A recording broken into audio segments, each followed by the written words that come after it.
Well, our literally brain-dead president just loves giving away your money. You can go to Ukraine. It can go to Pakistan.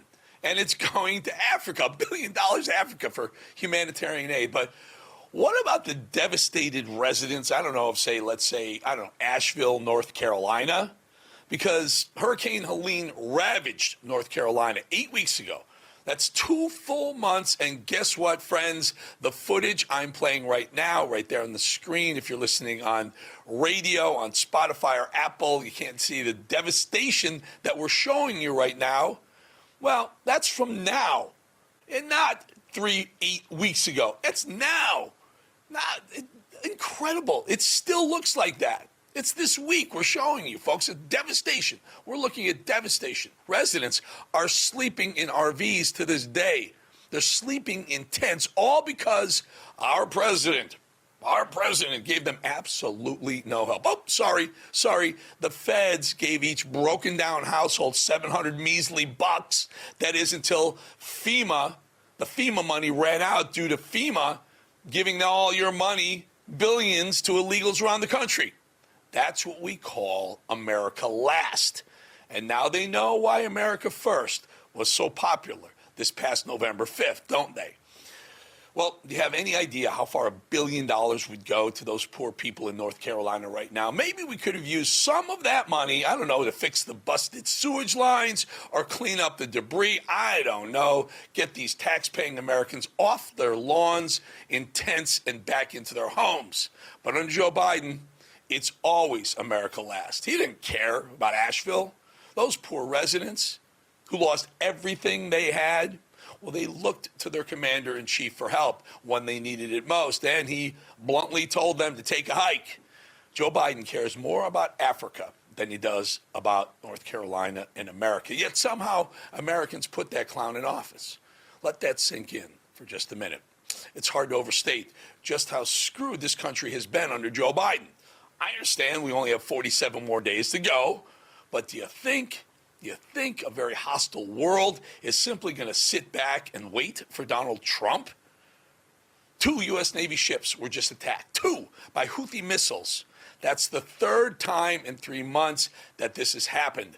Joe Biden hasn't said a damn word about it, and I wouldn't expect a comment from Joe this time around. As I mentioned, he's in Africa, falling asleep during meetings with world leaders. You heard me right. Watch old Joe. Watch him closely here. Watch. With the U.S. in support of the development of the Lobito Corridor. Tanzania views the Lobito Corridor as an integral part of a broader strategy to enhance connectivity in Africa. We also appreciate the fact that the implementation of the project will provide important opportunities for Africa's development in sectors such as agriculture, renewable the African energy. Leaders who are getting $1 billion from Joe are talking, Joe's nodding off.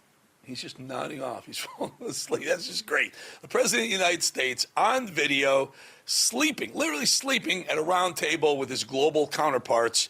Is that the image of America that's going to deter anyone from taking advantage of our leaderless, rudderless nation? Of course not, folks. This should send chills down your spine.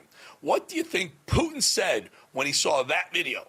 Or how about Kim Jong-un, Little Rocket Man? Do you think these tyrants feel any sort of pressure to stay in line when the damn president of the United States can't even keep his head up during a meeting?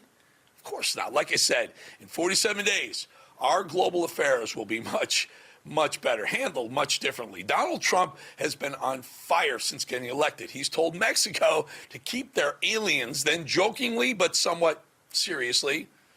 Trump really never jokes about anything, kind of means everything he says. He kind of seriously threatened to annex Canada right to Justin Trudeau's face. He told Hamas to step in line or get absolutely annihilated on January 20th, the day he gets inaugurated. This is the type of leader America so desperately needs. Again, remember, he did it once. Yet somehow, joyless Joy Reid over at MSNBC would rather have the guy who's drooling on himself during a meeting as he gives away $1 billion to his international equals. This is how Trump operates on the world stage. He acts like he's everybody's boss, like he's the king of the world, which is bad news for basically everybody, unless Your name is Vladimir Putin, the boss to Trump's underboss. The question now is, will any other leader stand up to him? And who? Who becomes the leader of the free world when Donald Trump ends Pax Americana as we know it? Well, happy, joy. Got news for you. Why do you hate this country so much, by the way? It becomes more and more clear with every ignorant sentence that Joy speaks that Joy doesn't understand the American president is supposed to lead the free world. America is a mighty force. We're a global standard for excellence, for markets, for military, for power, for innovation. At least we were before Biden rolled into office and completely destroyed that reputation.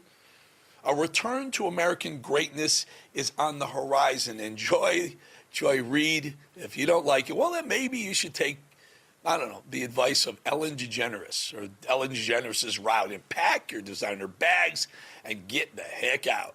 See how that worked out for her. If we don't raise the bar within our own country, America will soon become from the land of the free, home of the brave, to the land of the freaks and weirdos. We used to associate eagles, sports, soldiers, and our freedom with the red, white, and blue. Today, when you think about America, you see drag queens and deranged feral trannies trying to indoctrinate our children. I have to play you this clip. It's disgusting. The predator is an ACLU lawyer. Looks like a dude, sounds like a woman. Honestly, I have no idea what the hell this person is. Yet, here it is on CNN, of course, talking about how 2-year-olds know if they're trans or not. I would say is nobody has to provide this medication to adolescents. These are not doctors being forced to provide this medication. These are doctors who are wanting to treat their patients in the best way that they know how, based on the best available evidence to us. And these are young people who may have known since they were 2 years old exactly who they are, who suffered for 6-7 years before they had any relief. And what's happening here, it's not the kids who are consenting to this treatment, it's the parents who are consenting to the treatment. If you're listening on radio again, that's a guy. He's got a mustache, and he sounds exactly like. Are you, like me, sick and tired of this transgender movement? This needs to just go away as fast as humanly possible. You just heard a guy with a mustache who sounds like a woman, probably is or was a woman, advocates for parents castrating their 2-year-old children. Can you imagine the heads that would turn if I said that sentence 5 years ago, 7 years ago? They'd call me crazy. I've been labeled an absolute lunatic. And that's how it should be. Daniel Penny is on trial right now for saving lives. Yet transgender lunatics are making millions as lawyers, as we just heard, and models, Bud Light, as they prey on our children. We should take anyone in favor of this and ship them off to some sort of reservation. Let them live amongst themselves and keep them the hell away from normal American society and their children.